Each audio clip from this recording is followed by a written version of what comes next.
नमस्कार, प्रांजल ज्ञान गंगा में आप सभी का स्वागत है। हम संक्षिप्त महाभारत का पाठ कर रहे हैं, जिसमें कि वन पर्व चल रहा है। कल हमने कथा में तीनों गुणों का स्वरूप तथा ब्रह्म साक्षात्कार के उपाय की कथा को पढ़ा था। आज हम धर्मव्याध की अपने माता पिता के प्रति भक्ति की कथा को पढ़ेंगे कि धर्मव्याध जो हैं अपने माता पिता की किस प्रकार भक्ति करते हैं। और मैं आपसे यही कहूँगी कि यदि आप लोगों ने ये कथा शुरू से नहीं सुनी है तो ये आपकी समझ में आएगी नहीं।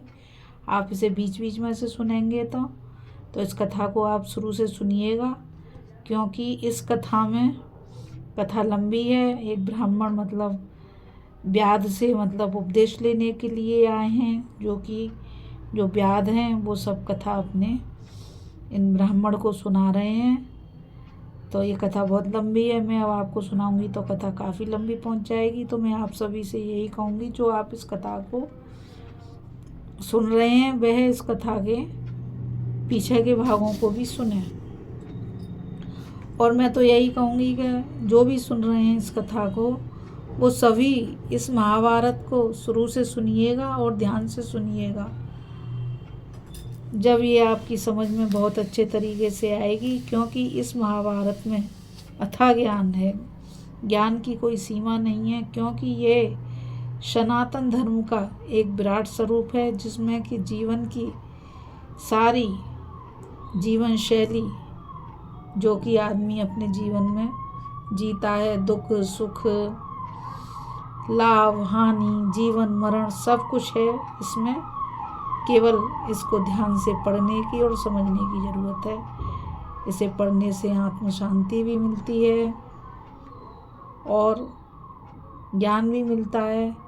तो बीच बीच में से एक एक वीडियो आप देख रहे हैं या सुन रहे हैं, अच्छी बात है। हर वीडियो कुछ ना कुछ ज्ञान दे के जाती है, लेकिन यदि एक उत्तम ज्ञान की प्राप्ति करनी है और महाभारत को अच्छे तरीके से समझना है, तो मैं आप सभी से यही कहूँगी कि आप इस महाभारत को शुरू से पढ़िए। और इस वाली कथा को तो आप शुरू से ही पढ़िए, जब भी आपकी समझ में आएगी कि ये व्याध जी कौन हैं और ये ब्राह्मण जी कौन हैं और ये व्याध जी ब्राह्मण को कथा क्यों सुना रहे हैं।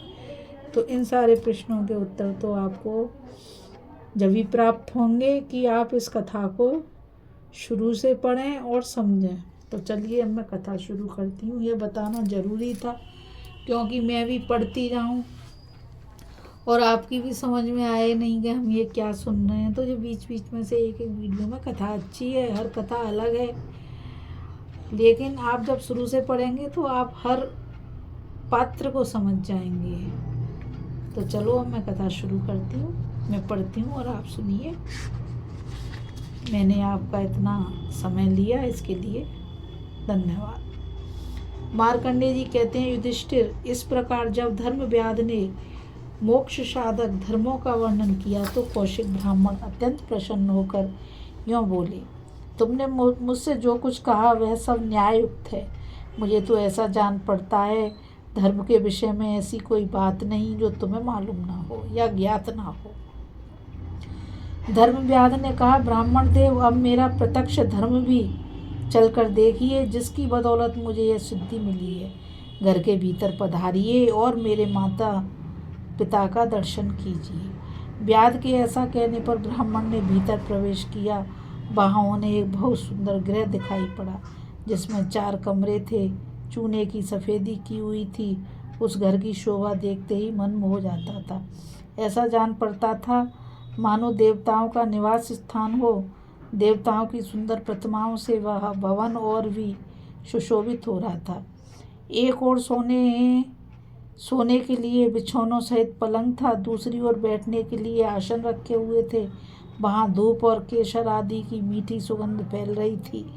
ब्राह्मण ने देखा, एक बहुत सुंदर आसन पर धर्मव्याध के माता पिता भोजन करके प्रसन्न चित्त बैठे हुए हैं। उनके शरीर पर श्वेत वस्त्र शोभा पा रहे थे। पुष्प चंदन आदि से उनकी पूजा की हुई है। धर्मव्याध ने माता पिता को देखते ही उनके चरणों पर सिर रख दिया, पृथ्वी पर पड़कर साष्टांग प्रणाम किया।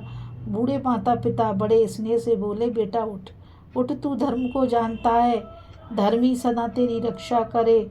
हम दोनों तेरी सेवा से, तेरे शुद्ध भाव से बहुत प्रसन्न हैं। तेरी आयु बड़ी हो। तूने उत्तम गति, तप, ज्ञान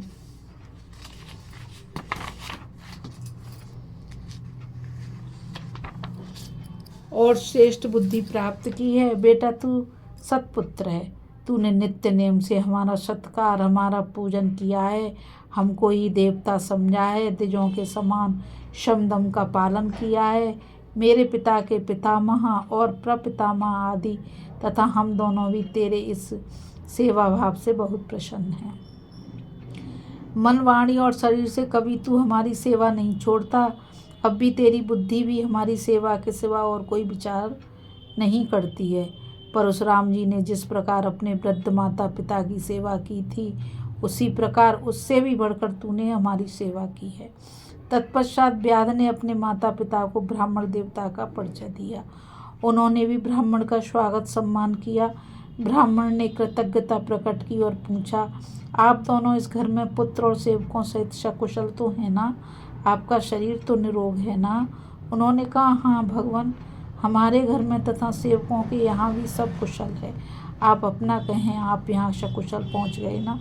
रास्ते में कोई कष्ट तो नहीं हुआ? ब्राह्मण ने कहा, हाँ मुझे कोई कष्ट नहीं हुआ।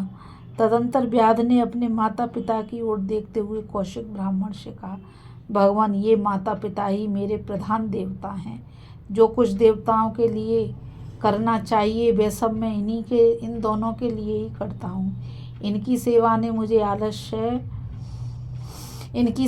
मुझे आलस्य नहीं होता। मेरे सारे संसार के लिए इंद्र आदि 33 देवता पूजनीय हैं। उसी प्रकार मेरे लिए ये बूढ़े माता पिता पूज्य हैं। द्विज लोग देवताओं के लिए जैसे नाना प्रकार के उपहार समर्पण करते हैं, उसी प्रकार मैं भी इनके लिए करता हूँ। ब्राह्मण, ये माता पिता ही मेरे सर्वश्रेष्ठ देवता हैं। मैं फल फूल और रत्नों से इन्हीं को संतुष्ट करता हूँ।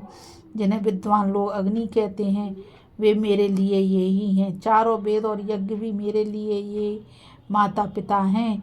इन्हीं के लिए मेरे पुत्र, स्त्री तथा मित्र हैं। ये प्राण भी इन्हीं की सेवा में समर्पित हैं। स्त्री बच्चों के साथ नित्य मैं इन्हीं की सेवा करता हूँ। स्वयं ही इन्हें नहलाता हूँ, चरण धोता हूँ और स्वयं ही भोजन परोस कर जमाता हूँ। मैं जानता हूँ इन्हें क्या रचता है और क्या नहीं, इसलिए इनकी पसंद की चीज़ें लाता हूँ और इन्हें अच्छी नहीं लगती वह चीज़ नहीं लाता। इस प्रकार आलस्य त्याग कर मैं सदा इनकी ही सेवा करता हूँ। बोलो व्याध जी महाराज की जय। इस कथा में बस इतना ही।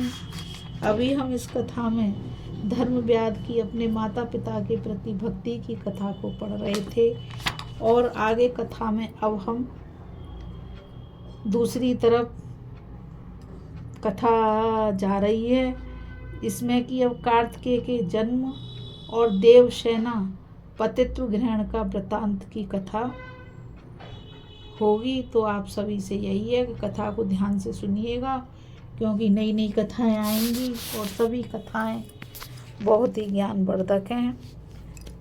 अब मुझ गीता रावत को आज्ञा दीजिए। इस कथा में बस इतना ही। कल फिर मिलेंगे। राधे राधे। जय श्री कृष्णा। नमस्कार।